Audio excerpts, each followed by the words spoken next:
ছেলেটার আসল নাম নাসিব, আর মানুষের নসিব বলে তাকে ডাকে। তার স্বপ্ন ছিল বড় কিছু করে দেখানো, কারণ সে অনেক গরিব ঘর থেকে।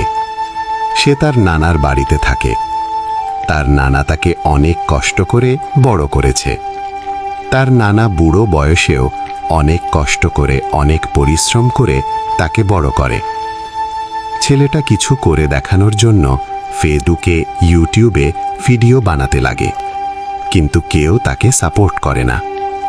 গ্রামের মানুষ আরও উল্টো তাকে নিয়ে মজার ঠাট্টা করে। আর ছেলেটা তার এই দুঃখের কথা বলতে বলতে জঙ্গলে চলে আসে আর একটা বটগাছের তলে ঘুমিয়ে পড়ে।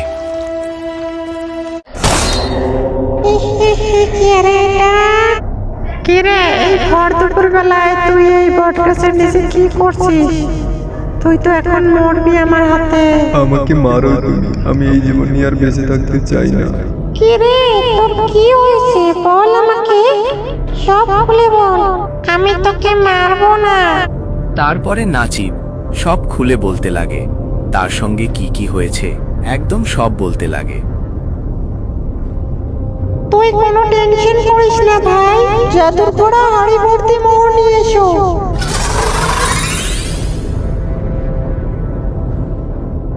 এগুলো আমার তরফ থেকে আমার ভাইয়ের জন্য উপহার, নিয়ে যাও এগুলো তোমার বাড়িতে, শুধু এগুলো তোমার। আর হাড়ি ভর্তি মোহরের ঘড়াটা নিয়ে নাসিব বাড়ি যেতে লাগে। ডাইনি তার মন অনেক ভালো, তাকে সোনার মোহর দিয়ে পুরস্কৃত করল।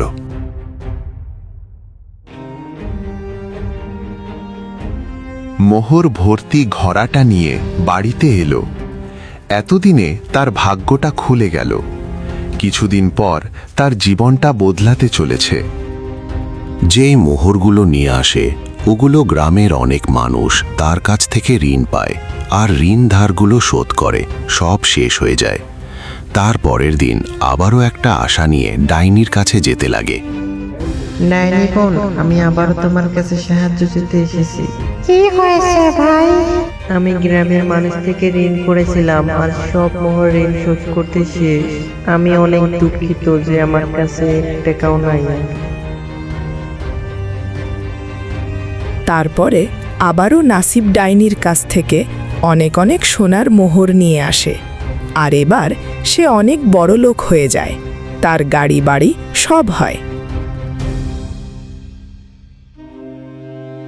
পুরনো ঘরে সোনা রেখে তারপরে আবার একটা বড় বাংলা দেখে কেনে। আর এখন তার সঙ্গে গাড়ি, তার অনেক বড় বাংলা। আর তাকে দেখে তাদের পাশের বাড়ির কদমালি জ্বলতে লাগলো। তুমি কিছুই করতে পারো না, মানুষ দেখতে দেখতে বদনাম হয়ে যায়। আমিও যাচ্ছি, দাঁড়াও, আমিও ওই ভূতের কাছে গিয়ে অনেক বুঝতে চাইবো। আর কদমালিও ওই ভূতের কাছে যাওয়ার জন্য রওনা দেয়। লোভেতে অনেক বড় পাপ, এটা মানুষ বোঝে না। লোভে কদমালি অন্ধ হয়ে গেছে। কি হয়েছে সব কদমালি? আমাকেও শোনা দাও ডাইনি, না হলে আমার বউ না পেতে পেয়ে মারা যাবে। মিথ্যা কথা বলা হচ্ছে। তবে বেটা তারা, তোর আজকে খবর আছে।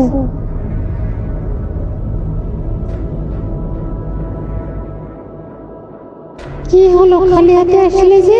আরে বউ নিয়ে আসতে পারিনি, ওই ডাইনিটা বুঝতে পেরে গেছে। আমার মাথায় একটা বুদ্ধি এসেছে। তারপরে রাতে তারা চুরি করতে যায়। নাসিবের বাড়িতে শেষ চুরি করার জন্য বাড়িতে ঢোকে। আর এটা ডাইনি তো বুঝতে পারে। তার বউ তো ডাইনিকে দেখে ভয়ে দৌড়তে লাগে। তুই কোথায় যাবি? দাঁড়া বেটা। আর এই বদমাশটাকে ও আছড়ে ফেলে দেয় গেটের সামনে। তারপরে উঠে দৌড়াতে লাগে। এবার সে উচিত শিক্ষা পেয়েছি। বড় লোক আসে, এখন ভিখারি হয়ে মর। এদিকে এসে দেখে তাদের ঘরবাড়িতে আগুন লাগানো। এবার তারা নিশ্চিত ভিখারি হবে। তার জন্য বলছি, কারো ভালো দেখে কোনোদিনও জ্বলবেন না, না হলে নিজে জ্বলে পুড়ে ছাই হয়ে যাবে। বন্ধুরা, কেমন লাগলো আজকের এই গল্পটা? ভালো লাগলে প্লিজ লাইক, কমেন্ট, শেয়ার এবং সাবস্ক্রাইব করবে। আর সবাইকে ধন্যবাদ।